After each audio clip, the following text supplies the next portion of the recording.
ബിസ്മില്ലാഹി വൽഹംദുലില്ലാഹ് നഹ്മദുല്ലാഹി വനുസല്ലി വനുസല്ലിമു അലാ റസൂലില്ലാഹ് സയ്യിദിനാ വഹബീബിനാ വഇമാമിനാ മുഹമ്മദിൻ വആലിഹി വസഹ്ബിഹി അജ്മഈൻ. ഇന്ന് നമ്മൾ വിധിയുമായി ബന്ധപ്പെട്ട ചില കാര്യങ്ങൾ സംസാരിക്കണമെന്നാണ് വിചാരിക്കുന്നത്. എല്ലാവരുടെയും വലിയൊരു പ്രശ്നമാണ് വിധി. ഖദർ ഖലാ എന്ന് പറയുന്ന കാര്യം. ഈമാൻ കാര്യങ്ങളിൽ അത് ആറാമത്തതായിട്ട് അഹ്ലുസുന്നത്ത് എണ്ണുന്നുണ്ട്. ആറാമത്തത് എല്ലാ ഖൈറും ഷർറുമായ എല്ലാ കാര്യങ്ങളും അള്ളാഹുവിൽ നിന്നുള്ളതാണെന്ന് വിശ്വസിക്കുക എന്നുള്ളതാണ് ഖദറിന്റെ നിർവചനമായിട്ട് അഹ്ലുസുന്നത്ത് പറയുന്നത്. എന്നാൽ തശയ്യുഅ് അഥവാ ശീഈ ദൈവശാസ്ത്രം പറയുന്നത് ആറാമത്തത് നീതിയിലുള്ള വിശ്വാസം എന്നുള്ളതാണ്.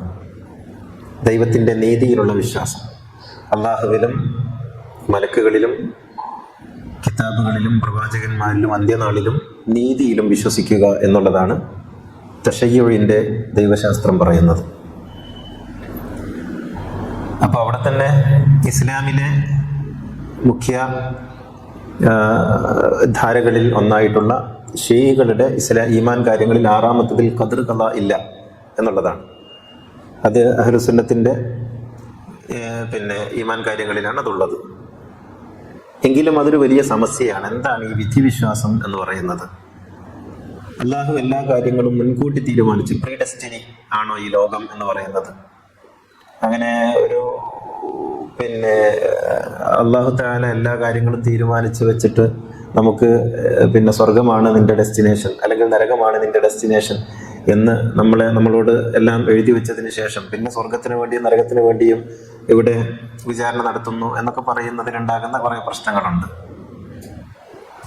പിന്നെ വേറൊന്നുള്ളത്, അള്ളാഹുവിന് ഈ ലോകത്തെ സൃഷ്ടിച്ചതിന് ശേഷം പിന്നെ അള്ളാഹുവിന് ഈ സൃഷ്ടി പ്രക്രിയയുമായിട്ടുള്ള ബന്ധം എന്താണ്? എങ്ങനെയാണ് അള്ളാഹു ഈ ലോകത്തെ ഇടപെടുന്നത്? ഓരോ ദിവസവും ഓരോ നിമിഷവും അള്ളാഹു ഇടപെട്ടുകൊണ്ടിരിക്കുന്നുണ്ടോ? അതല്ല അള്ളാഹു സൃഷ്ടിച്ച് വിട്ടേക്കുകയാണോ ചെയ്തിരിക്കുന്നത് എന്നുള്ളതാണ് വിധിവിശ്വാസത്തിന്റെ രണ്ടാമത്തെ ചോദ്യം. മൂന്നാമത്, മനുഷ്യർക്ക് അള്ളാഹു നൽകിയിട്ടുള്ള ഈ ഫ്രീ വിൽ എന്ന് പറയുന്നത് അത് അബ്സല്യൂട്ടാണോ അതല്ല ആപേക്ഷികമാണോ എന്നുള്ളതാണ്. അബ്സല്യൂട്ടായിട്ടുള്ള കേവലമായിട്ടുള്ള ഫ്രീ വില്ലാണോ മനുഷ്യർക്കുള്ളത്, അതല്ല ആപേക്ഷികമായിട്ടുള്ളതാണോ? ഈ ചോദ്യങ്ങളാണ് നമ്മൾ വിധി വിശ്വാസവുമായി ബന്ധപ്പെട്ട് ആലോചിക്കുമ്പോൾ നമ്മുടെ ഉള്ളിലേക്ക് വരുന്നത്. ഇപ്പോൾ നമ്മുടെ ഓരോരുത്തരുടെയും വ്യക്തി തലത്തിലുള്ള കാര്യങ്ങൾ എടുക്കുക. നമുക്ക് എന്തൊക്കെ കാര്യങ്ങളിൽ ഫ്രീ വില്ലുണ്ട്, എന്തൊക്കെ കാര്യങ്ങളിൽ ഫ്രീ വില്ലില്ല എന്നുള്ളത്. അപ്പോൾ നമ്മളൊക്കെ ജനിച്ചു, നമ്മളിൽ പുരുഷന്മാരും സ്ത്രീകളും ഉണ്ട്. ഞാൻ പുരുഷനാകണം എന്ന് ഞാൻ തീരുമാനിച്ചിട്ടില്ല. എനിക്ക് യാതൊരു പങ്കാളിത്തവും അക്കാര്യത്തിൽ ഉണ്ടായിരുന്നില്ല. എന്നോട് ആരും ചോദിച്ചിട്ടില്ല. ഞാൻ മലയാളിയാകണം, അതുപോലെ ഞാൻ ഈ കാലത്ത് 2026 ഉൾക്കൊള്ളുന്ന കാലഘട്ടത്തിൽ ജീവിക്കുന്നയാളാകണം, ഞാൻ ഇന്നയാളുടെ മകനായി ഇന്ന ഉമ്മയുടെ മകനായി ജനിക്കണം. ഇതൊന്നും എൻ്റെ തീരുമാനത്തിൽപ്പെട്ടതോ ഞാൻ അറിഞ്ഞതോ അല്ല.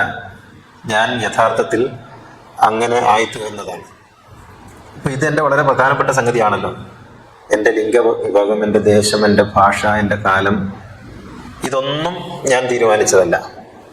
അപ്പോൾ മനുഷ്യൻ്റെ ഫ്രീ വിൽ എന്ന് പറയുന്നത് അവനുമായി ബന്ധപ്പെട്ട വിഷയത്തിൽ തന്നെ പരിമിതമായ അളവിലാണ് ഉള്ളത് എന്നത് നമ്മുടെ ഓരോരുത്തരുടെയും ജീവിതം സാക്ഷിയാണ്.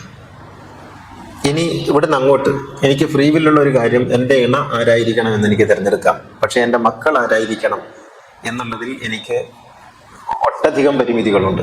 ഇതൊക്കെ ഞാൻ ജനിക്കുന്നതിന് മുമ്പ് അല്ലെങ്കിൽ ഞാൻ ജനിക്കുന്നതോടുകൂടി സംഭവിച്ചാണ് നേരത്തെ പറഞ്ഞതൊക്കെ. എൻ്റെ മാതാപിതാക്കൾ, എൻ്റെ ദേശം, എൻ്റെ ഭാഷ, എൻ്റെ കാലം, എൻ്റെ ലിംഗം, ഇതൊക്കെ ജനിക്കുന്നതോടുകൂടി സംഭവിക്കുന്നതാണ്. ഇനി ജനിച്ചു കഴിഞ്ഞ് നമ്മൾ കുറേ കാലം കഴിഞ്ഞിട്ടാണ് നമുക്ക് മക്കളുണ്ടാകുന്നത്. അവിടെയും നമുക്ക് തിരഞ്ഞെടുക്കാനുള്ള സ്വാതന്ത്ര്യം എത്രത്തോളം ഉണ്ട്. അപ്പം നമുക്ക് പറയാം, നമുക്ക് ടെസ്റ്റ് ചെയ്യാം, എന്നിട്ട് ആണാണോ പെണ്ണാണോ നോക്കാം, എന്നിട്ട് വേണമെങ്കിൽ അബോർട്ട് ചെയ്യാം, അല്ലെങ്കിൽ അങ്ങനെയുള്ള സാധ്യതകളൊക്കെ ഉള്ളതുകൊണ്ട് അവിടെയും നമുക്ക് തിരഞ്ഞെടുക്കാൻ എന്താ സാധിക്കുന്നത്? എൻ്റെ കുട്ടി എന്താവണം, ആരാകണം, എങ്ങനെയാകണം എന്നുള്ളതിനെ കുറിച്ചൊന്നും എനിക്കൊരു തിരഞ്ഞെടുപ്പിനുള്ള സ്വാതന്ത്ര്യമില്ലല്ലോ. അവിടെ ഞാൻ അങ്ങനെ ഒരു കാഴ്ചക്കാരനായി നിൽക്കുക മാത്രമാണല്ലോ ചെയ്യുന്നത്. അപ്പോൾ തെരഞ്ഞെടുപ്പിന് സാധ്യതയില്ല എന്ന് നമ്മൾ പൂർണ്ണമായും പറയുന്ന ആദ്യം പറഞ്ഞ മേഖലയാവട്ടെ, തെരഞ്ഞെടുക്കാൻ നമുക്ക് സ്വാതന്ത്ര്യമുണ്ടെന്ന് പറയുന്ന കുറച്ച് മേഖലയാവട്ടെ, ഇതിലൊക്കെ മനുഷ്യൻ അനുഭവിക്കുന്ന പരിമിതി നമ്മുടെയൊക്കെ ഓരോരുത്തരുടെയും ജീവിതത്തിലുള്ളതാണ്. ഇത് നമ്മൾ മനസ്സിലാക്കുന്നവരും അനുഭവിക്കുന്നവരുമാണ്. ഈ ഒരു തലം നമ്മുടെ മനസ്സിൽ ആദ്യമേ ഉണ്ടായിരിക്കണം. അപ്പൊ ഫ്രീ വിൽ എന്ന് പറയുമ്പോൾ അത് അബ്സല്യൂട്ട് അല്ല, അത് കേവലമല്ല എന്നുള്ളത് ഉറപ്പാണ്. അത് കേവലമല്ല, അത് കണ്ടീഷണലാണ് എന്ന് വേണമെങ്കിൽ പറയാം, അത് സ്വാഭാവികമാണ് എന്ന് വേണമെങ്കിൽ പറയാം.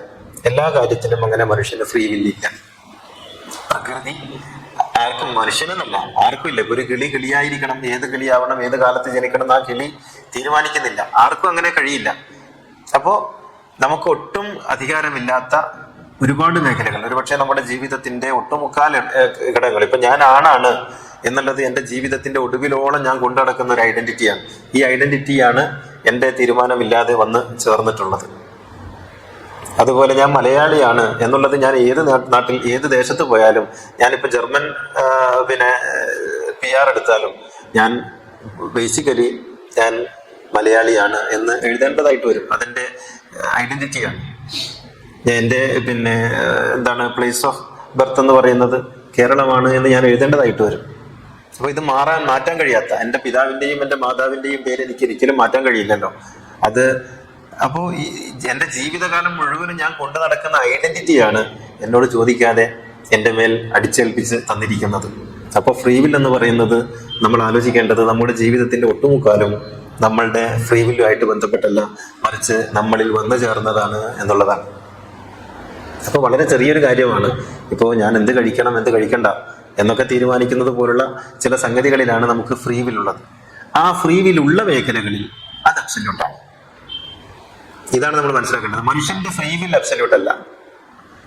മനുഷ്യനുള്ള ഫ്രീ വില്ല് ഒരു ഒട്ടുമുക്കാൽ ജീവിതത്തിന്റെ ഒട്ടുമുക്കാൽ മേഖലകളിലും അവനിലേക്ക് വന്നു ചേർന്നാൽ അവൻ അറിയില്ല, അതിൽ ഒരു ഫ്രീ വില്ലും ഇല്ല. പക്ഷെ ഫ്രീ വില്ലുള്ള വളരെ ചെറിയ മേഖലകളുണ്ടല്ലോ, അത് അബ്സല്യൂട്ടാണ്. ഇത് നമ്മൾ മനസ്സിലാക്കേണ്ടതുണ്ട്. അപ്പോ ഞാൻ പറയുന്നത് മനസ്സിലാവുന്നുണ്ടല്ലോ. നമുക്ക് ഫ്രീ വില്ല് എന്ന് പറയുന്ന അബ്സല്യൂട്ട് അല്ല, പക്ഷെ ഫ്രീ വില്ലുള്ള ചില മേഖലകളിൽ ഉള്ള ഫ്രീ വില്ല് അബ്സല്യൂട്ടാണ്. ഇത് നമുക്ക് തിരിച്ചറിഞ്ഞാൽ കാര്യങ്ങളെ എളുപ്പത്തിൽ മനസ്സിലാക്കാൻ കഴിയും. അപ്പൊ അള്ളാഹു നമ്മുടെ കർമ്മങ്ങളെ നിയന്ത്രിക്കുന്നില്ല. അപ്പൊ നമ്മുടെ ഫ്രീ വില്ല് നമ്മുടെ കർമ്മങ്ങളുമായി ബന്ധപ്പെട്ടാണ് ഇരിക്കുന്നത്. അള്ളാഹു നമ്മളെ നിയന്ത്രിക്കുന്നുണ്ട്. ഞാൻ ആണാകണമെന്ന് തീരുമാനിച്ചത് പുള്ളിയാണ്, എനിക്ക് യാതൊരു പങ്കുമില്ല. പക്ഷെ എൻ്റെ കർമ്മങ്ങളെ അള്ളാഹു നിയന്ത്രിക്കുന്നില്ല, സൃഷ്ടാവ് നിയന്ത്രിക്കുന്നില്ല.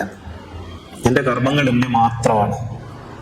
അതുകൊണ്ടാണ് ലഹാ മാ കസബത് വ അലൈഹാ മുക്തസബത് എന്ന് ഖുർആൻ പറയുന്നത്. നിങ്ങളുടെ കർമ്മങ്ങളുടെ ഗുണദോഷങ്ങൾ നിങ്ങൾക്ക്, അവരുടെ കർമ്മങ്ങളുടെ ഗുണദോഷങ്ങൾ അവർക്ക്. എൻ്റെ കർമ്മങ്ങൾ എൻ്റേത് മാത്രമാണ്, അതിലാർക്കും ഒരു പങ്കുമില്ല. എന്നെ ആ കർമ്മങ്ങൾക്ക് പ്രചോദിപ്പിച്ച ഒരാളുണ്ടാകാം, അയാൾക്ക് അതിൻ്റെ ഗുണദോഷങ്ങൾ ഉണ്ടാകാം, പക്ഷെ അപ്പോഴും എൻ്റെ കർമ്മങ്ങൾ എൻ്റേത് മാത്രമാണ്. അതുകൊണ്ടാണ് നിരന്തരമായി ഖുർആൻ പറയുന്നത് ലാ തസിറു വാസിറത്തുൻ വിസ്റ ഉഖ്റ. ഒരാളുടെ ഭാരം മറ്റൊരാൾ ചുമക്കുകയില്ല, ഒരാളുടെ കുറ്റം മറ്റൊരാളുടെ മേൽ ആരോപിക്കപ്പെടുകയില്ല. ഒരാൾ ചെയ്തത് അയാൾക്ക് മാത്രമാണ് അതിന്റെ റെസ്പോൺസിബിലിറ്റി എന്ന് പറയുന്നത്. അപ്പൊ ഈ ഫ്രീ വിൽ എന്ന് പറയുന്നത് ഉത്തരവാദിത്തവുമായി ബന്ധപ്പെട്ട സംഗതിയാണ്. ഒരു മനുഷ്യന്റെ ഉത്തരവാദിത്തം, ഇപ്പോ ഒരാൾക്ക് ഒരു കർമ്മത്തിന്റെ ഉത്തരവാദിത്തം ഉണ്ടാകണമെങ്കിൽ ആ കർമ്മത്തിൽ അയാൾക്ക് ഫ്രീ വിൽ ഉണ്ടാകണം. ഫ്രീ വിൽ ഉണ്ടാകണം. അങ്ങനെ ഫ്രീ വിൽ ഇല്ലാത്തൊരു കാര്യത്തിൽ ഉത്തരവാദിത്തം ചുമത്താൻ കഴിയില്ല ആർക്കും. ഇപ്പോ ഒരു കമ്പനിയുടെ മാനേജർ അവിടുത്തെ ഒരു താഴേക്കിടയിലുള്ള ഒരു ജീവനക്കാരനോട് ഒരു കാര്യം പറയുന്നു, ഇത് ചെയ്യണം എന്ന് സ്പെസിഫിക് ആയിട്ട് പറയുന്നു. അയാൾ ആ പറഞ്ഞതുപോലെ ചെയ്യുന്നു. ചെയ്തു കഴിഞ്ഞാൽ പിന്നെ ഈ ചെയ്തതിന്റെ ഉത്തരവാദിത്തം ഇയാൾക്കാണ്, ഈ പറഞ്ഞ ആൾക്കാണ്, ആ ചെയ്ത ആൾക്കല്ല. അയാൾക്ക് പറഞ്ഞാൽ മതി, എന്നോട് മാനേജർ പറഞ്ഞു ഞാനത് ചെയ്തു, ഇത്രയേ ഉള്ളൂ.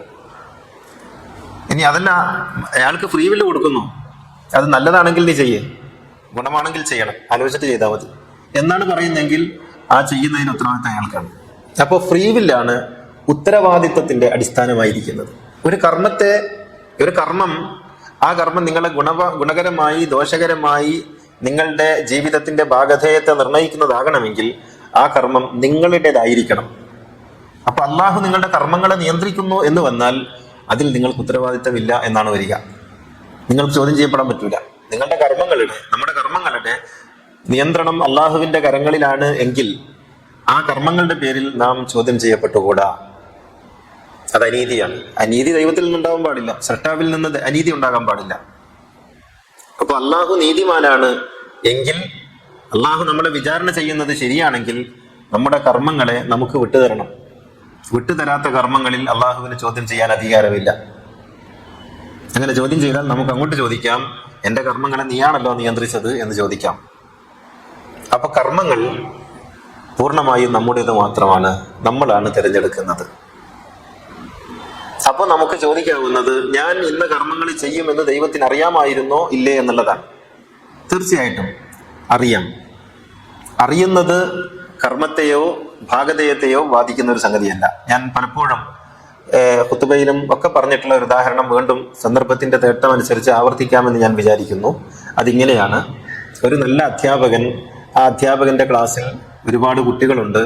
ആ കുട്ടികളുമായി അധ്യാപകൻ ഒരുപാട് വർഷത്തെ ബന്ധമാണുള്ളത്. 1-ാം തരം മുതൽ ആ കുട്ടികളെ പഠിപ്പിക്കുന്നു. കുട്ടികൾ ഇപ്പോൾ 10-ാം തരത്തിൽ എത്തിയിരിക്കുന്നു. ഈ എല്ലാ ക്ലാസ്സിലെയും ക്ലാസ് അധ്യാപകൻ ഇയാളായിരുന്നു. അങ്ങനെ ഈ കുട്ടികളെ കുറിച്ചൊക്കെ നന്നായിട്ട് അറിയാവുന്ന ഈ അധ്യാപകൻ കുട്ടികളുടെ ബുദ്ധി നിലവാരം, അവരുടെ കഴിവ്, ഇതൊക്കെ അറിയാം. അങ്ങനെ ആ കുട്ടികൾ 10-ാം തരത്തിലെത്തിയപ്പോൾ അവിടുത്തെ ഹെഡ് മാസ്റ്റർ പറഞ്ഞു, മാഷെ, ആ കുട്ടികളുടെ ഒക്കെ കംപ്ലീറ്റ് റിപ്പോർട്ട് വേണം, അതിന് വിജയസാധ്യത ഒക്കെ വേണം, കാണിക്കണം. അങ്ങനെ കുട്ടികളുടെ കംപ്ലീറ്റ് വിവരങ്ങൾ ഈ അധ്യാപകൻ റെക്കോർഡ് ചെയ്തു, എഴുതി കൊടുത്തു. അദ്ദേഹം പറഞ്ഞു, എൻ്റെ ക്ലാസ്സിൽ 40 കുട്ടികളുണ്ട്, അതിൽ 30 കുട്ടികൾ ജസ്റ്റ് പാസ്സാകും, എനിക്ക് സംശയമില്ല. അതിൽ 3 കുട്ടികൾ ഉറപ്പായിട്ടും പരാജയപ്പെടും, അവർ വിജയിക്കാനുള്ള ഒരു സാധ്യതയുമില്ല, പരാജയപ്പെടുമെന്ന് എനിക്ക് ഉറപ്പാണ്. ബാക്കിയുള്ള 7 കുട്ടികൾക്ക് നല്ല ഡിസ്റ്റിങ്ഷനോടുകൂടി ആ കുട്ടികൾ പാസ്സാകും എന്ന് പറഞ്ഞു, എഴുതി കൊടുത്തു. റിസൾട്ട് വന്നു. അതുപോലെ തന്നെ 3 കുട്ടികൾ തോറ്റുപോയി. അപ്പോൾ ഈ തോറ്റ കുട്ടിയിൽ ഒരു കുട്ടിക്ക് അറിയാം ഈ മാഷ് ഇങ്ങനെ റിപ്പോർട്ട് കൊടുത്തിട്ടുള്ളത്. അപ്പോൾ ഈ കുട്ടി വന്നിട്ട് ചോദിക്കുന്നു, മാഷെ, ഞാൻ തോക്കുമെന്ന് മാഷക്ക് അറിയായിരുന്നോ? അപ്പോൾ എനിക്കറിയാമായിരുന്നു, അതുകൊണ്ടാണ് ഞാൻ തോറ്റത് എന്ന് പറയാൻ പറ്റുമോ? ഇല്ല, ഈ മാഷിന് അറിയാം ഈ കുട്ടി തോൽക്കുമെന്ന്. ആ അറിവ് തെറ്റാത്ത അറിവാണ്. പക്ഷെ ഈ കുട്ടി തോറ്റത് കുട്ടിയുടെ കയ്യിലിരിപ്പുകൊണ്ടാണ്. ഇതാണ് ലോകത്തിന്റെ കർമ്മങ്ങളുമായി ബന്ധപ്പെട്ട ദൈവത്തിന്റെ ജ്ഞാനം എന്ന് പറയുന്നത്. ദൈവത്തിന്റെ ജ്ഞാനം പൂർണ്ണമാണ്, അതൊരിക്കലും അപൂർണമല്ല. സകല സംഗതികളെക്കുറിച്ചും അതിന്റെ എല്ലാ വശങ്ങളെക്കുറിച്ചും പൂർണ്ണമായി അറിവുള്ളവനാണ്. ദൈവത്തിന്റെ അറിവ് ആർജിതമായ അറിവല്ല, മറിച്ച് ദൈവത്തിൽ തന്നെയാണ് അറിവിരിക്കുന്നത്. ഉപ്പുകട്ടയിൽ ഉപ്പെന്ന പോലെ. ഉപ്പുകട്ടയിൽ ഉപ്പെന്ന് പറയുന്നത് ഉപ്പിന്റെ ഗുണമല്ല, അത് ഉപ്പിന്റെ സ്വഭാവമാണ്. ഉപ്പുകട്ടയിൽ നിന്ന് വേർതിരിച്ചാൽ ഉപ്പും ഇല്ല, ഉപ്പുകട്ടയില്ല. അറിവ് ദൈവത്തിൽ നിന്ന് വേർതിരിക്കാൻ കഴിയില്ല. അറിവും ദൈവവും ഒന്നാണ്. അപ്പോൾ ഈ അറിവായിരിക്കുന്ന ഇത് തന്നെയാണ് ദൈവം. അപ്പോൾ അതുകൊണ്ട് ദൈവത്തിന്റെ അറിവെന്ന് പറയുന്നത് നമ്മൾ വിചാരിക്കുന്ന പോലെ വന്നു ചേരുന്ന ഒരു ഗുണമല്ല, ദൈവത്തിൽ തന്നെ ലീനമായിട്ടുള്ളതാണ്. അതുകൊണ്ട് എല്ലാറ്റിനെ കുറിച്ചും വിശദമായി ദൈവത്തിനറിയാം. പക്ഷെ ആ അറിവ് നമ്മുടെ കർമ്മങ്ങളെ ബാധിക്കുന്നില്ല. നമ്മൾ വിജയിക്കുന്നത്, നമ്മൾ പരാജയപ്പെടുന്നത്, നമ്മുടെ ഭാഗധേയം നിർണ്ണയിക്കുന്നത് നമ്മുടെ കർമ്മങ്ങളാണെങ്കിൽ ആ കർമ്മത്തിന്റെ പൂർണ്ണമായ ഉത്തരവാദിത്വം നമ്മുടേത് മാത്രമാണ്. അതിന് ദൈവത്തിന്റെ അറിവുമായി യാതൊരു തരത്തിലുള്ള ബന്ധവുമില്ല. ഇതാണ് വിധിവിശ്വാസത്തിന്റെ ഏറ്റവും പ്രാഥമികമായി നാം മനസ്സിലാക്കേണ്ടുന്ന കാര്യമെന്ന് പറയുന്നത്. പിന്നെ രണ്ടാമത്തത്, ഭാഗികമായി നമുക്ക് ഫ്രീ വില്ലുള്ള കാര്യങ്ങളുണ്ടെന്ന് പറഞ്ഞല്ലോ. നേരത്തെ പറഞ്ഞ ഒട്ടും നമുക്ക് തീരുമാനാധികാരമില്ലാത്ത, ഭാഗികമായി നമുക്ക് ഉള്ള ചില സംഗതികളുണ്ട്. അത് താൻ പാതി ദൈവം പാതി എന്നൊക്കെ പറയുന്ന രീതിയിലുള്ളതാണ്. ഉദാഹരണത്തിന്, നാം നമ്മുടെ ഒരു തെരഞ്ഞെടുപ്പ്, ഇപ്പൊ ഖുർആൻ എപ്പോഴും പറയുന്ന ഒരു സംഗതിയുണ്ട്, നിങ്ങൾക്ക് അനുയോജ്യമായ ഒരു ഭരണകൂടത്തെ തെരഞ്ഞെടുത്താൽ ദൈവം നിങ്ങളെ അക്കാര്യത്തിൽ സഹായിക്കും. അതല്ല, അക്രമികളെയാണ് നിങ്ങൾ തിരഞ്ഞെടുക്കുന്നതെങ്കിൽ നിങ്ങൾ സഹിച്ചേ പറ്റുള്ളൂ. നമ്മുടെ ഭരണാധികാരി ആരാകണം എന്ന കാര്യത്തിൽ നമുക്ക് തിരഞ്ഞെടുക്കാനുള്ള സ്വാതന്ത്ര്യമുണ്ടെങ്കിൽ ആ സ്വാതന്ത്ര്യത്തെ നാം കൃത്യമായി വിനിയോഗിച്ചിട്ടില്ലെങ്കിൽ അതിന്റെ ഫലം നമ്മൾ അനുഭവിക്കേണ്ടി വരും. ഇത് ദൈവത്തിന്റെ ശിക്ഷയാണ് എന്ന് വിചാരിച്ചിട്ട് പറഞ്ഞിട്ട് മാറി നിൽക്കാൻ കഴിയില്ല. അപ്പൊ നിങ്ങളുടെ അധികാരിയെ, ഇപ്പോ ഖുർആൻ പലയിടത്തായിട്ട് പറയുന്നുണ്ട്, നിങ്ങൾ ധർമ്മനിഷേധികളെ, അല്ലെങ്കിൽ നിങ്ങൾ ഈ സാമൂഹ്യ വിരുദ്ധരായ ആളുകളെ നിങ്ങൾ അധികാരമുള്ളവരാക്കരുത്. അങ്ങനെ ആക്കിയാൽ നിങ്ങൾക്ക് അതിന്റെ പ്രശ്നങ്ങൾ ഉണ്ടാവും. അപ്പോൾ ഭാഗികമായി തീരുമാനാധികാരമുള്ള സംഗതികളിൽ നമ്മുടെ ഭാഗം നമ്മൾ കൃത്യമായി പൂർത്തീകരിച്ചെങ്കിലേ ദൈവത്തിന്റെ ഭാഗം ദൈവം പൂർത്തീകരിക്കുള്ളൂ. അല്ലെങ്കിൽ അതുകൊണ്ട് നമ്മളായിട്ട് കെട്ടിമറിയേണ്ടി വരും. അപ്പോ ഇപ്പൊ ഉള്ള ഈ മതങ്ങൾ പറയുന്ന വിധിവിശ്വാസം എന്ന് പറയുന്നത് മനുഷ്യനെ നിഷ്ക്രിയനാക്കുന്ന, മനുഷ്യനെ എല്ലാം പഠിച്ചോ നോക്കിക്കോളും എന്ന് പറയുന്ന ഒരു തലത്തിലേക്കാണ് മനുഷ്യരെത്തിക്കുന്നത്. നിഷ്ക്രിയനാക്കലാണ്. യഥാർത്ഥത്തിൽ അങ്ങനെയല്ല. ഞാൻ ഒരു കഥ പറയാറുണ്ട്, മുമ്പ് പറഞ്ഞ കഥയാണെന്ന് എനിക്ക് തോന്നുന്നു. ഈ തവക്കുലുണ്ടല്ലോ, തവക്കുൽ എന്ന് പറയുന്നത് വിധിവിശ്വാസത്തിന്റെ ഒരു ഭാഗമായിട്ടാണ്. എന്താണ്? അള്ളാഹുവിൽ ഭരമേൽപ്പിക്കുക.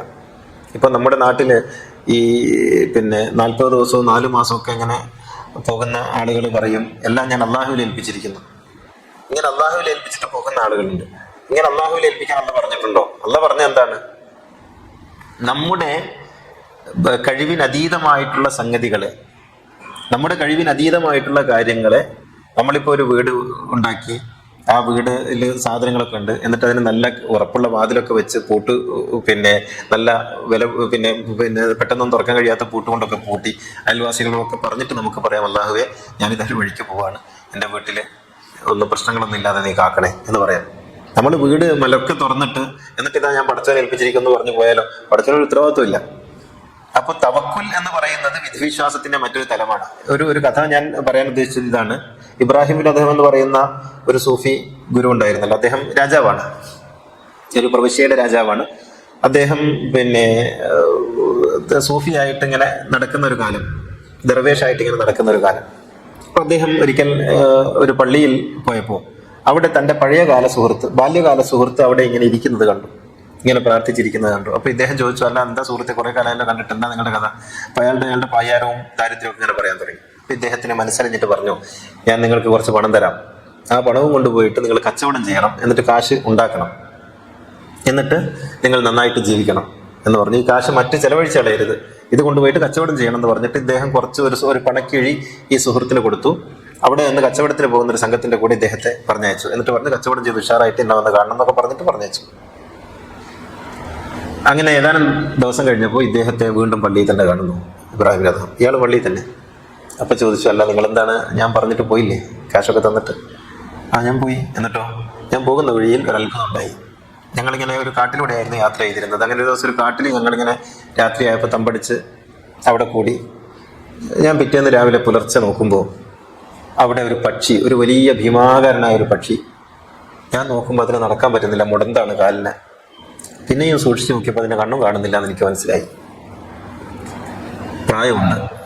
അപ്പൊ ഞാനിങ്ങനെ ആലോചിച്ചു, അല്ലാഹുവേ ഈ കൊടും കാട്ടിനുള്ളിൽ നടക്കാൻ പറ്റാത്ത കാഴ്ചയില്ലാത്ത ഈ പക്ഷിക്ക് എങ്ങനെയാണ് ഭക്ഷണം കിട്ടുക? വലിയ കഷ്ടം തന്നെ എന്ന് ഞാനിങ്ങനെ വിചാരിച്ചിരിക്കുകയായിരുന്നു. അപ്പൊ കുറച്ച് കഴിഞ്ഞുകൊണ്ട് ഒരു പക്ഷി ഇങ്ങനെ പറന്നു വരുന്നു. അതിന്റെ കൊക്കിലൊക്കെ എന്തൊക്കെയോ ഭക്ഷ്യവസ്തുക്കളുണ്ട്. അവിടെ എത്തിയിട്ട് ഇതിട്ട് ശബ്ദം ഉണ്ടാക്കിയപ്പോൾ ഈ കണ്ണ് കാണാത്ത പക്ഷി അതിന്റെ കൊക്ക് ഇങ്ങനെ തുറന്നു. അപ്പൊ മറ്റേ പക്ഷി വന്നിട്ട് ഇതിന്റെ കൊക്കിലേക്ക് ഈ ഭക്ഷ്യപദാർത്ഥങ്ങളൊക്കെ ഇട്ട് കൊടുത്തു.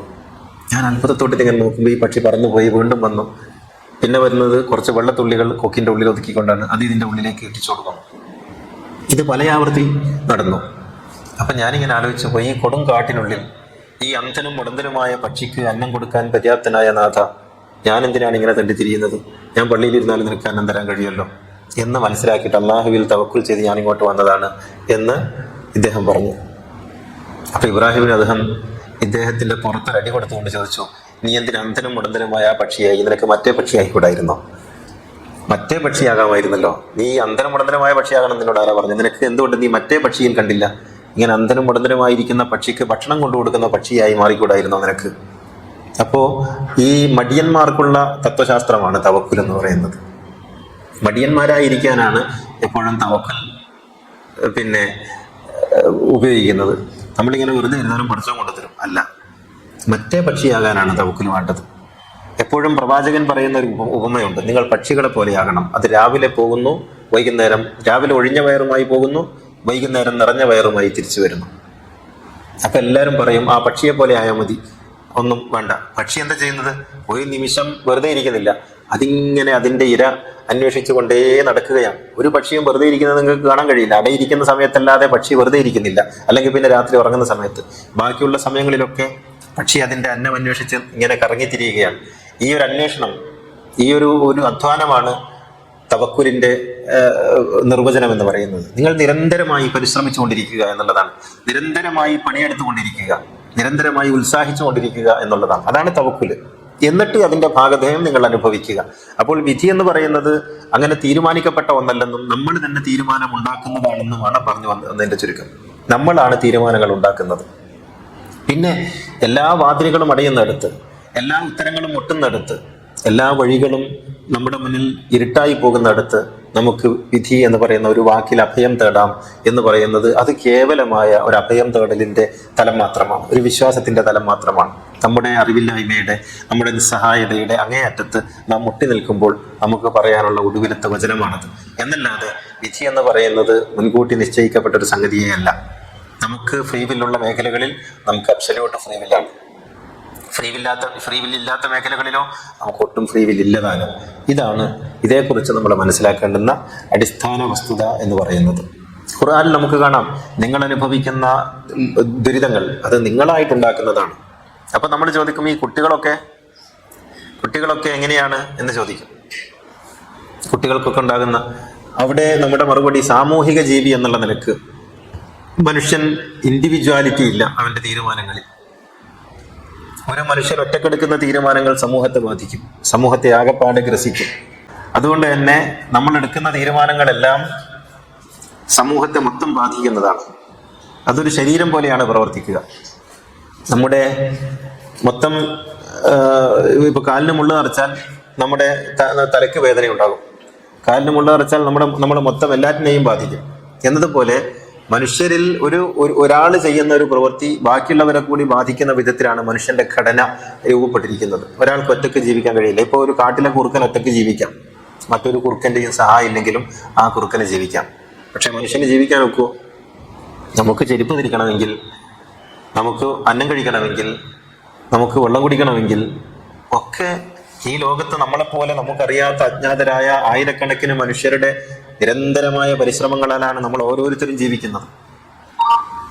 നമ്മൾ ഓരോരുത്തരും എനിക്കൊരാളുടെയും സഹായമില്ലാതെ ജീവിക്കാം എന്നൊരു രാജാവിനും പറയാൻ കഴിയില്ല, അങ്ങനെ തീരുമാനിക്കാൻ കഴിയില്ല. കാരണം മനുഷ്യൻ സാമൂഹ്യ ജീവിയാണ്, പാരസ്പര്യത്തിലാണ് അവന്റെ ജീവിതം സാധ്യമാകുന്നത്. അതുകൊണ്ട് നമ്മുടെ നന്മയിൽ മാത്രമല്ല നമ്മുടെ തിന്മകളിലും എല്ലാവരും പങ്കാളികളാകും എന്നുള്ളതാണ് സാമൂഹിക ഘടനയുടെ പ്രത്യേകത എന്ന് പറയുന്നത്.